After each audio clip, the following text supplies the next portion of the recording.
Entrevista.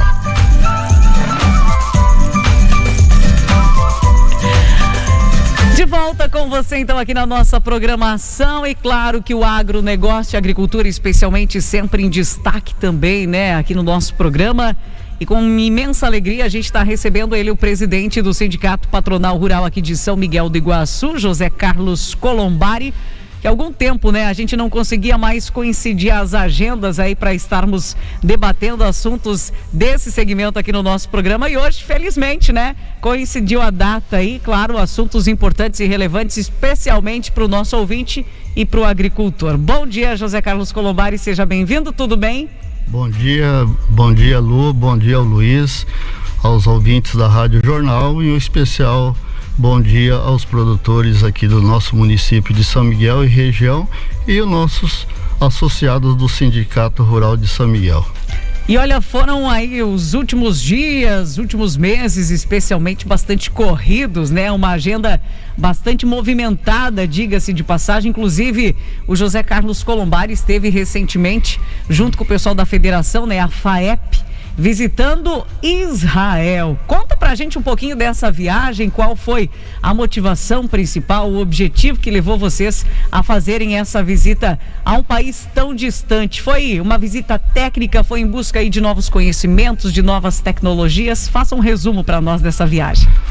Na realidade, o objetivo dessa viagem a Israel é a questão do conhecimento na área de irrigação. A nossa federação, a FAEP, a cada 3 anos ela promove viagens internacionais em busca de conhecimento. A última ocorreu em 2017 com energias renováveis, onde foi visitado 3 países na época, né? A energia solar, a energia do biogás. Para você ter uma ideia, olhando esses 5 anos só na questão aqui do Paraná em energias renováveis, falando a fotovoltaica, em 2017 era 44 municípios que utilizavam essa tecnologia das renováveis em fotovoltaica. Hoje são dos 399 municípios, só um município ainda não está com energia solar em alguma propriedade rural. Então praticamente 398 municípios do estado, e são mais de 25 mil projetos, incluindo área rural e urbana. Então quer dizer que foi muito positiva aquela época, em 2017, olhando essa questão das energias renováveis, e também a questão do crescimento da energia do biogás, a questão do tratamento dos dejetos de animais. Recentemente, inclusive, né, tivemos um congresso, né, aqui em São Miguel do Iguaçu, em alguns municípios da nossa região, inclusive na sua propriedade, uma visita, né, para conhecer um pouquinho mais desse tipo de energia. Isso, a energia do biogás, ela vem crescendo, não no mesmo na mesma proporção da energia solar, porque a questão do biogás ela é um pouco o custo mais elevado, mas a gente veja a importância que ela existe, principalmente você dar um destino correto aos dejetos produzidos pelos animais, né? Mas todo ano existe esses congressos, né? E o último agora foi em Foz do Iguaçu.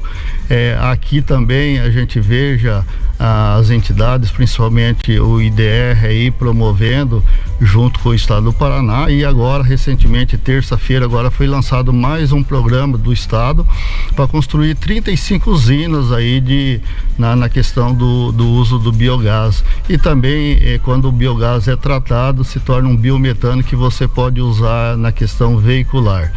E com a pandemia, essas viagens ela ficou um pouco estancada, né? Todo mundo sabe que a pandemia segurou todo mundo nessa questão da circulação. E agora essa questão da ida a Israel, a gente relembrando o ano passado, foi a questão da situação hídrica do estado do Paraná. E principalmente aqui a região oeste do Paraná, que é uma grande consumidora de água, principalmente na área rural, com os projetos de avicultura, suinocultura, leite e principalmente o crescimento da piscicultura. E aqui em São Miguel do Iguaçu não é diferente, nós temos aqui um frigorífico de peixe, mas temos 2 cooperativas como a Copapol e a Cevale com grandes projetos. Então a federação preocupada com isso, com a questão do uso, será que vai ter água suficiente para atender todos esses projetos? Isso a longo prazo? A longo prazo. E o Paraná é um grande exportador de carne bovina, de aves, né? Hoje 35% da exportação do Brasil, o Paraná é responsável por isso, e o oeste do Paraná é onde se localiza a maior concentração de produção de aves. E São Miguel se tornou aqui o primeiro município, não em número de aviários, mas em alojamento de aves aqui, olhando Cascavel para baixo, né? Então, o objetivo da federação, ela contratou a Embrapa para fazer um estudo sobre a questão hídrica qual que é a verdadeira produção, o que temos de rios, nascentes, água subterrânea. A gente sabe que aqui no Paraná passa a questão do aquífero Guarani, né, que você também pode explorar. Isso é uma grande reserva hoje que não só a região do Paraná tem, mas vários estados passam esse aquífero. Então, essa viagem a Israel foi a questão da irrigação, o conhecimento que tem lá no país, né? E é muito diferente daqui esse sistema de irrigação, né? Na verdade, assim, quem não conhece um pouquinho da história de Israel, foi aonde iniciou-se, né? Desenvolveu o sistema de irrigação, e claro que isso também pode ser aplicado em outras regiões, em outros países, e foi isso que vocês viram lá. Isso, olhando assim para o nosso estado do Paraná, Israel é 1/10 parte do estado, então um estado muito pequeno. Um país relativamente bem pequeno, 10% praticamente do nosso estado. Do nosso estado, questão de território. De território, mas a economia deles é 5 vezes mais do que o estado do Paraná. Enquanto que o Paraná é 100 bilhões de dólares do PIB, Israel é 500 bilhões do PIB mundial. Então, Israel é um grande exportador de inovação e tecnologia. São exportadores de diamante, e a questão de frutas, hortifrutas, eles são grandes exportadores e grandes produtores. Então, lá em Israel, por ser um país semiárido, de um lado eles têm o mar Mediterrâneo e do outro lado eles têm o deserto. Então, praticamente sobra muito pouco espaço para eles produzirem. Então, devido à questão do conhecimento que o país existe, pessoas pensantes, né? Então, eles foram obrigados a utilizar a questão da irrigação, como também tem outros países, principalmente países que são semiáridos, né? Que utilizam a questão da irrigação. E lá, o grande conhecimento que eles nos passou foi a questão da irrigação por gotejamento. Hoje a Netafim é uma empresa israelense que está sediada no kibbutz. O que é um kibbutz? É como se fosse uma comunidade de várias famílias. Tem kibbutz lá que tem mais de 200 famílias. Tudo que é produzido e gerado nesse kibbutz é para o bem de todos, e como se fosse uma cooperativa onde teria produção de animais, produção industrial, e essa Netafim, ela nasceu ali dentro desse kibbutz. Hoje ela é responsável por 30% de todo o sistema de irrigação mundial, essa empresa. E no Brasil ela tem uma indústria na região, em São Paulo, estado de São Paulo, em Ribeirão Preto. E eles têm um sistema também de irrigação de gotejamento subterrâneo, aonde pode também ser cultivados plantio de soja. A gente viu lá o cultivo de cana de açúcar, né? Isso é muito utilizado hoje, principalmente na África, né? Sem dúvida. E esse sistema de irrigação por gotejamento, ele é diferente daquele sistema de aspersão, né?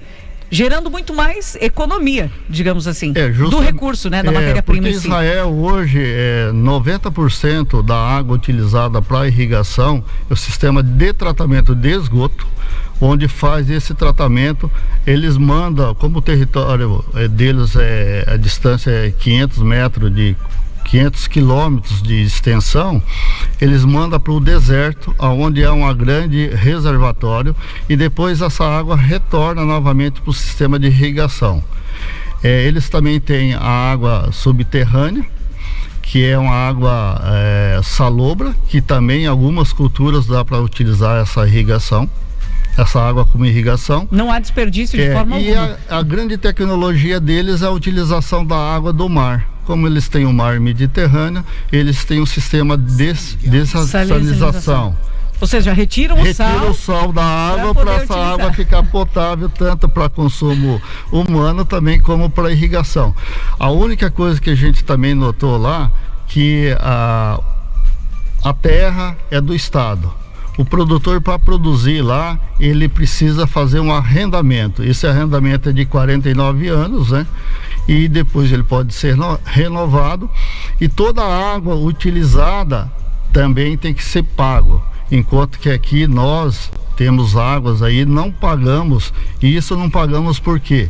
Porque nós temos representação, né, a nível de estado, que foi... uma vez o estado do Paraná queria cobrar pelo uso da água. Então a federação mostrou que isso era inviável o produtor pagar pelo uso da água. Só que lá em Israel, o produtor, para fazer irrigação, em virtude dessa escassez mesmo, né? Dessa escassez, né? Porque a água é do estado e a terra também é do estado. Então tudo lá se paga. Olha só, e é um país extremamente desenvolvido que busca tecnologia justamente para melhorar o segmento aí da produção agrícola, né? Nesse caso em específico. Sem dúvida. Então, olhando os conhecimentos, o que a gente viu lá, agora a gente vai tentar repassar aqui, né? Através de divulgação, através de quem foi e também da própria federação. Através de palestras, cursos, enfim. Com certeza. E o estado do Paraná tem esse programa Renova Paraná, que a irrigação está inserida também. Se o produtor hoje quer investir na sua propriedade em irrigação, até certo valor, o estado banca hoje 3% do juro. Vamos dizer, se ele busca na linha Pronaf hoje, que ela caiu de 6% para 5% em investimento, ele pode utilizar esse recurso, né? E o governo vai bancar 50% desse juro no seu financiamento. E temos aqui o Lago de Itaipu, que ele é muito pouco explorado nessa questão de irrigação. Temos alguns produtores aí, principalmente da região de Santa Helena e Itaipulândia, que utiliza essa água. Já tem um pequeno sistema já. No sistema de irrigação com pivô central. Mas o que a gente viu lá em Israel... É diferente disso tudo. É diferente. Eles não usam pivô central nem sistema de aspersão, por causa da questão que tem que controlar o uso da água. Do desperdício, né? Para evitar desperdício. E esse tipo de sistema de irrigação, especialmente por gotejamento, Colombari, ele pode ser aplicado a qualquer cultura aqui da nossa região? Sem dúvida. A gente veja produtores aí já utilizando isso, né? Em culturas de pequena escala, verduras, até produtores aí eu já vi aqui em São Miguel não, mas eu já vi aqui no Brasil produtores que estão na área do fumo, né? Utilizando aí essa questão do gotejamento aí na cultura, né? Então você pode utilizar esse sistema de irrigação por gotejamento em várias culturas. Em grande escala fica mais difícil. Vamos falar, irrigar soja por esse sistema inviável, só se for o sistema subterrâneo que existe já hoje, mas é uma irrigação comparando o custo entre pivô central e o sistema de irrigação enterrada por gotejamento, é um custo maior, mas do outro lado ele tem uma economia de água.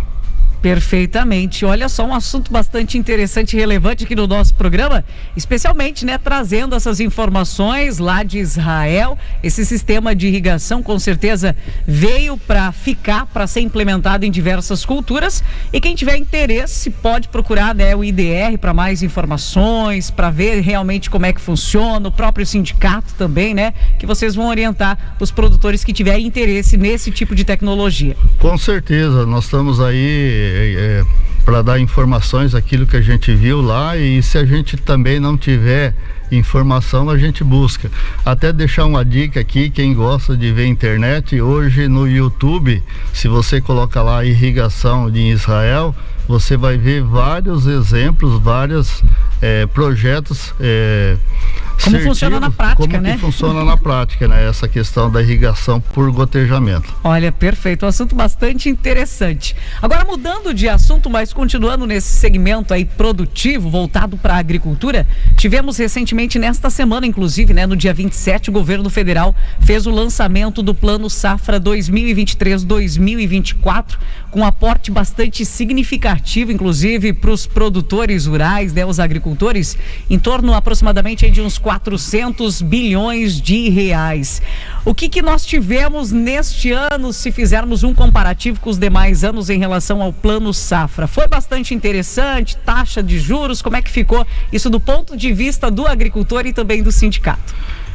Na questão do Plano Safra, olhando assim no macro, sempre os valores que, na realidade, para a agricultura empresarial e a linha Pronamp, ela foi 27% maior, com um recurso de 364,2 bilhões.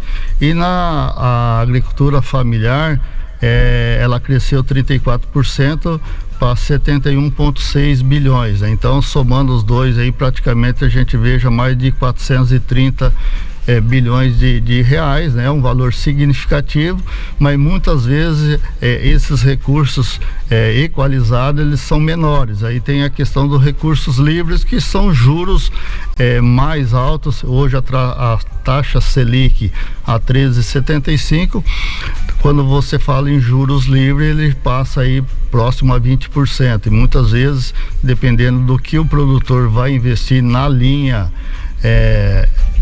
demais, eles ficam inviáveis, mas em si foi um bom recurso, né? Mesmo com a taxa Selic alta, o governo se manteve na linha Pronamp 8%, e para investimento na linha PCA até 6 mil toneladas, em torno de 7%, diminuiu 1 ponto. Na agricultura empresarial, ele ficou na mesma, 12,5%, né? E na linha PCA também 12,5% para investimento. Na linha Pronaf, ele cai aí 1 ponto quando você fala em produção de alimentos, mas soja e milho ele continua 6%, e para a linha de investimento ele veio para 5%, caiu 1 ponto também. Uma questão positiva que a gente viu quando você trabalha com programas de sustentabilidade, que aí hoje a moda se fala, a emissão de gases, né? E a diminuição disso, ele pode diminuir a taxa na linha Pronaf até 1%. Mas aqui no Paraná a gente tem ainda alguns gargalos aí que não estão assim sendo, vamos dizer, visto pelo governo do estado, que é a questão de a revisão do CAR e do PRA. Então já o Paraná já sai com vamos dizer, sendo prejudicado por isso, porque hoje a revisão do CAR aqui no estado, ela tem 3%, e quando a gente olha para o estado de São Paulo, mais de 85% do CAR já está revisada. Então hoje o Paraná... Por que essa diferença entre estados? Porque o estado ele não fez o seu dever de casa, ele não criou um programa para agilizar essa questão da revisão do CAR. Tá defasado. Então praticamente até a gente uma cobrança que a gente vai fazer agora a nível de federação, que o estado vai ser prejudicado por isso, né? Então o produtor que quer fazer uma linha de sustentabilidade, ele já sai na questão desse prejuízo.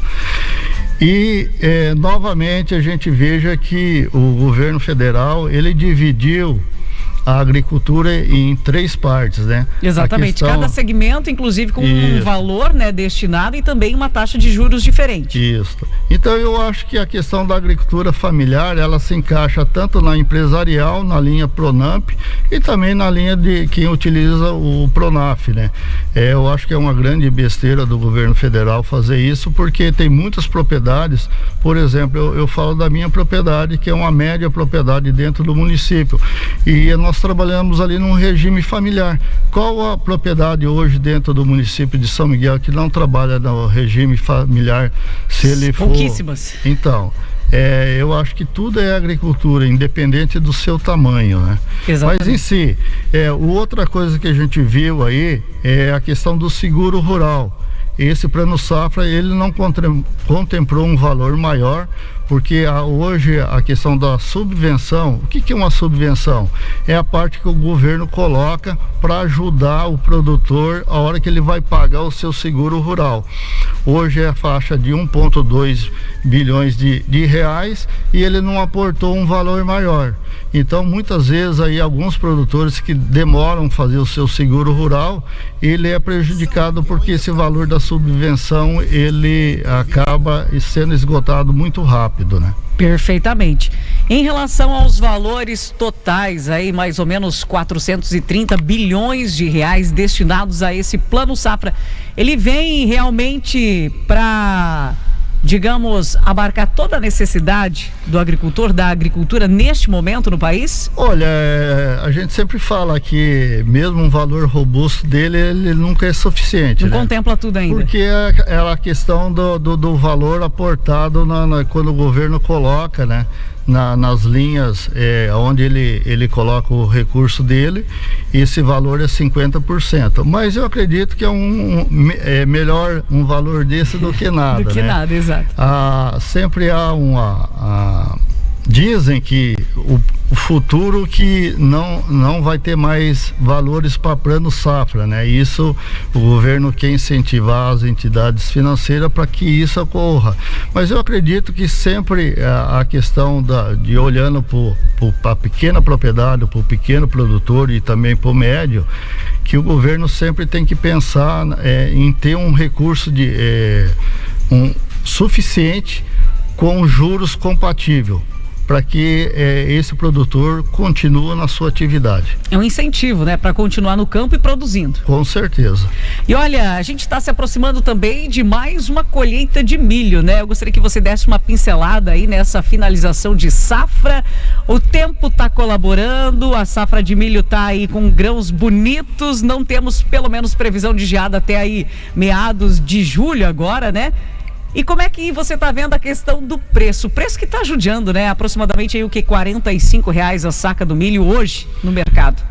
Falando sobre a safra de milho, sem dúvidas vamos ter, não só em São Miguel do Iguaçu, mas a região toda, o país todo vai produzir uma grande segunda safra de milho, né? No passado se falava safrinha, hoje podemos considerar uma safra cheia, porque o país de grande produtor de primeira safra, hoje ele produz muito pouco.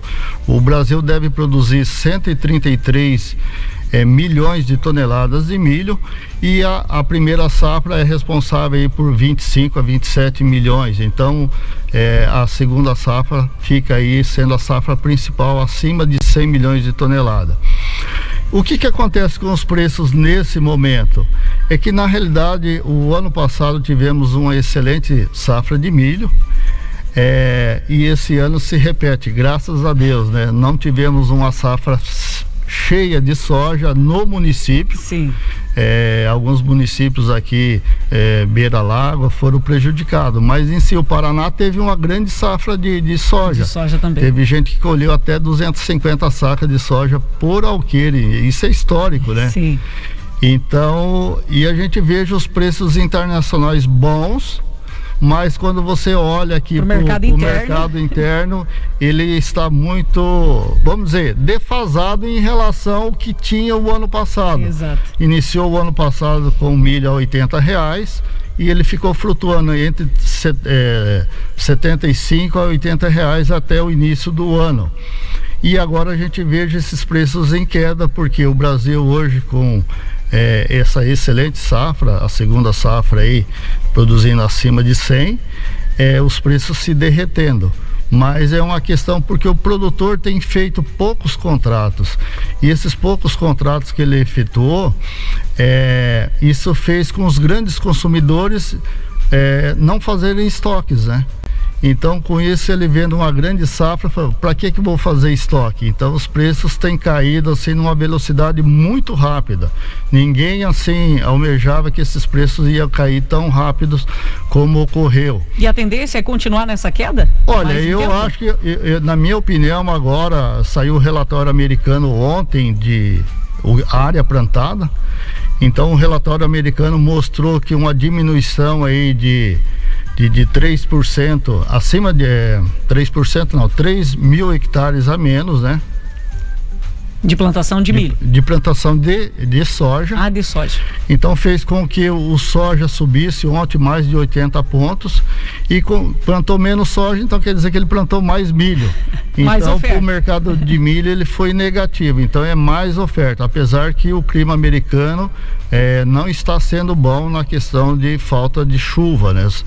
Então se chover, com certeza a gente vai ver preços menores a nível internacional. Mas olhando aqui para o nosso mercado local, agora começa, alguns produtores já iniciaram a colheita aí essa semana aqui no município de São Miguel. E aonde que vai se intensificar as colheitas? No mês de final de julho para início de agosto, aí onde que vai ser o ponto mais forte de colheita, não só no estado do Paraná, como o Mato Grosso, que também já tem mais de 20% colhido, com uma grande safra. E a gente pode ver esses preços mais a menos como que está hoje. O mercado ontem fechou a R$45 por milho e o soja subiu devido a essa alta em Chicago, a R$123 a saca. Um resumo aí, né, do que veremos ainda pela frente, né, José Carlos Colombari.